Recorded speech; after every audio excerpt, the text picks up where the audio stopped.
여러분 안녕하세요. 어느덧 NDS가 마지막 주가 되었네요. 시작한 지가 엊그제 같은데 참 시간이 빠른 것 같습니다. 무엇보다 리더님들 너무 수고하고 고생 많으셨고 또 바쁜 와중에서도 우리 NDS 모든 과정들 잘 따라온 우리 모든 청년들에게 정말 감사하다는 말씀을 드리고 싶습니다. 이번 기회에 함께 했던 NDS가 여러분들의 인생과 신앙생활에 있어서 큰 도움과 또 좋은 추억이 되었으면 좋겠고요. 또 하반기 때도 다양한 제자 양육 프로그램을 기획하고 있습니다. 여러분들과 함께 또 다른 제자 양육 프로그램들을 함께 하면서 더 깊은 교제와 나눔이 있기를 바랍니다. 이제 오늘이 5단원 4가 5가에 대해서 제가 영상을 여러분에게 내보내드리려고 하는데요. 좀 이상하다고 생각하실지 모르겠습니다. 왜냐하면 저희가 다루고 있는 예수님의 사람 1의 책이 6단원까지 있기 때문인데요. 저희는 5단원까지만 함께 나누기로 하고요. 나머지 6단원은 제가 별도의 영상이나 혹은 설교를 통해서 말씀해 드리도록 하겠습니다. 우리가 지난 주간에 그 성령 충만에 대한 말씀들을 나누셨으리라고 생각합니다.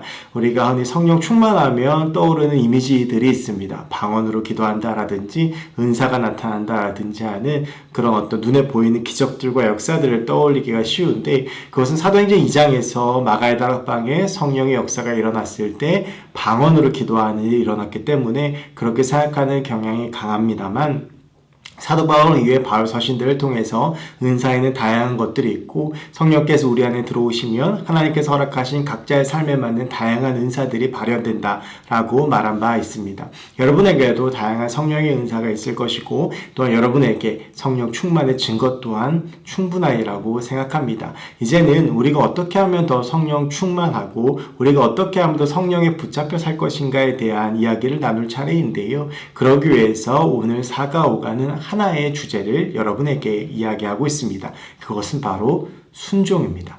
이 순종이라는 말은 듣기에 참 불편하고도 거룩한 부담감이 느껴지는 단어입니다. 이 순종이라는 것이 결코 쉽지 않기 때문에 그렇습니다. 저희 아이들을 보아도 저희 아이들에게 엄마 아빠가 다 생각이 있어서 이야기를 하고 지도를 해도 하기 싫어. 왜? 라는 말이 이제는 나오는 나이가 되어버렸습니다. 자기의 자아가 크고 있다라고 하는 것이죠. 그래서 자기가 설득이 되고 자기가 뭔가 수용이 되면 그 일들을 하지만 자기가 납득이 되지 않으면 엄마 아빠의 말도 반항하거나 또 힘의 차이 때문에 어쩔 수 없이 하는 경우들도 종종 만나게 됩니다.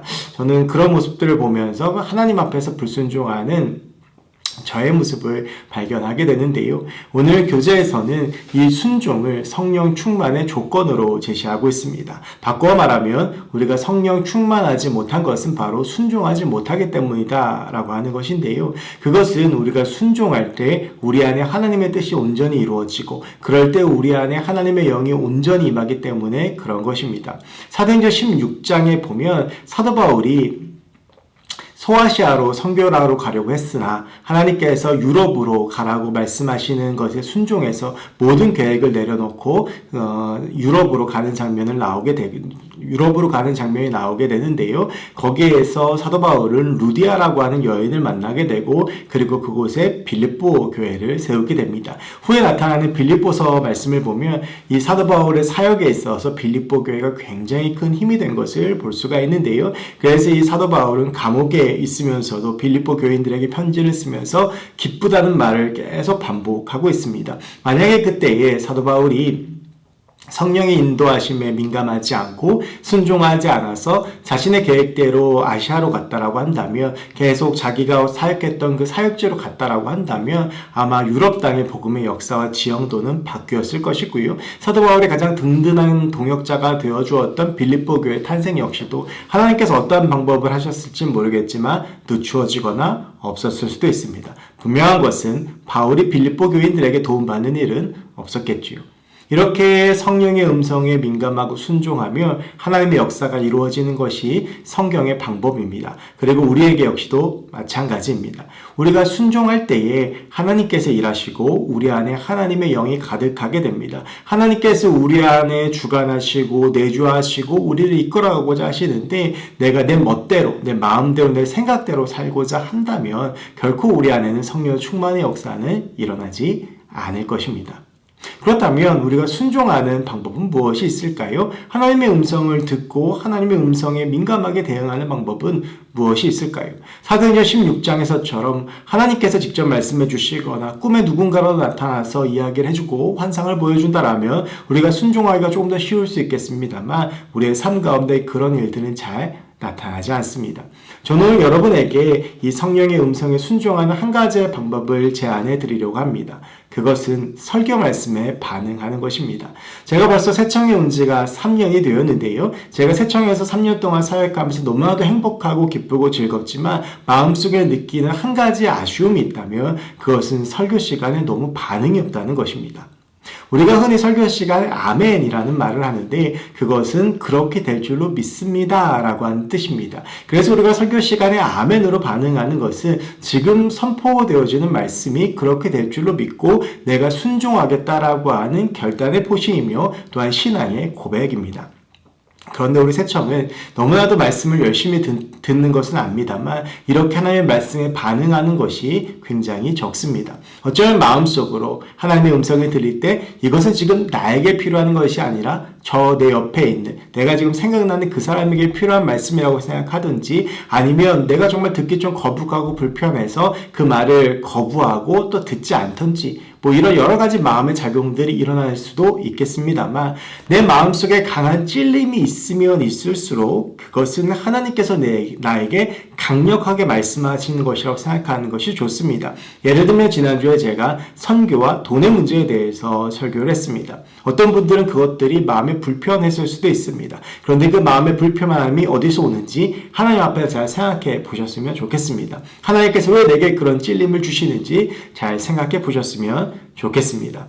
제자반 여러분, 여러분들은 하나님 앞에서 제자 훈련을 받은 하나님의 사람들이고 제자가 되기로 서약한 사람들입니다. 여러분들이 하나님의 말씀에 반응하고 설교 말씀에 순종할 때 하나님께서는 여러분의 그 고백을 들으시고 여러분의 하나님의 영을 가득 채워 주실 줄로 믿습니다.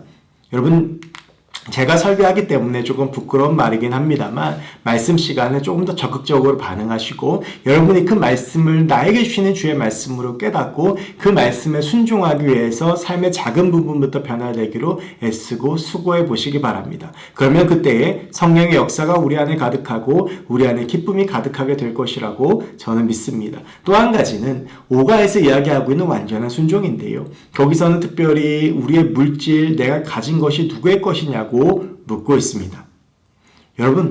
여러분이 지금 가지고 있는 것은 누구의 것입니까? 하나님께서 다 내어놓으라고 한다면 다 내어놓으실 수 있으십니까?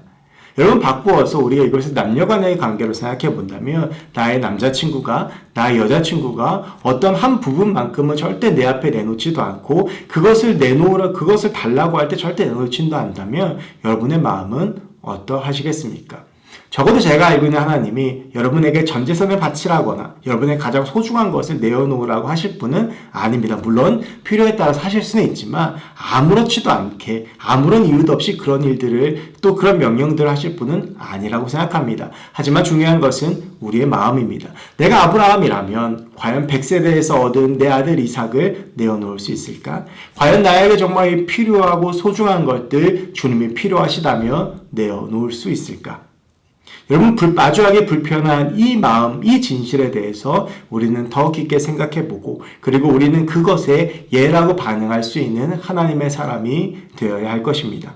그렇게 하나님께 완전히 순종할 때 내 안에 주의 뜻이 완전히 이루어집니다. 여러분, 이것 하나 꼭 기억하시기 바랍니다. 하나님은 우리를 위해 모든 것을 내어주셨습니다.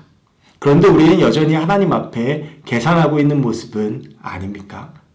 우리의 계산기를 꺼버리고 하나님의 뜻에 순종할 때 우리를 향한 주의 뜻과 계획이 이루어지게 될 것이고 우리 안에는 성령 충만이 이루어지게 될 것입니다.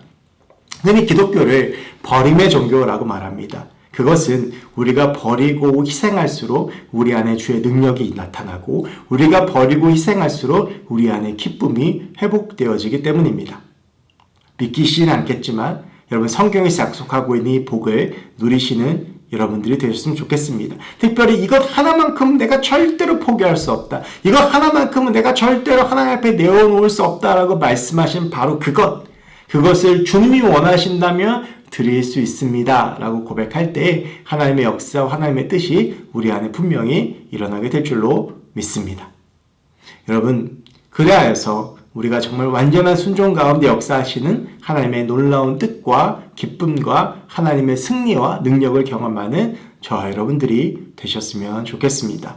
NDS 지난 과정 동안 수고한 여러분 모두 너무 고생하셨고, 특별히 우리 사랑하는 6분의 리더님들 너무 고생하셨고 수고하셨습니다. 제가 여러분들을 위해서 더욱 기도하겠습니다. 여러분들도 순종함으로, 말씀에 반응함으로, 하나님 앞에 내려놓음으로 하나님께서 주시는 참된 승리와 복을 모두 경험하시는 여러분들이 되셨으면 좋겠습니다. 여러분들을 위해서 쉬지 않고 기도하기로 약속하겠습니다. 감사합니다.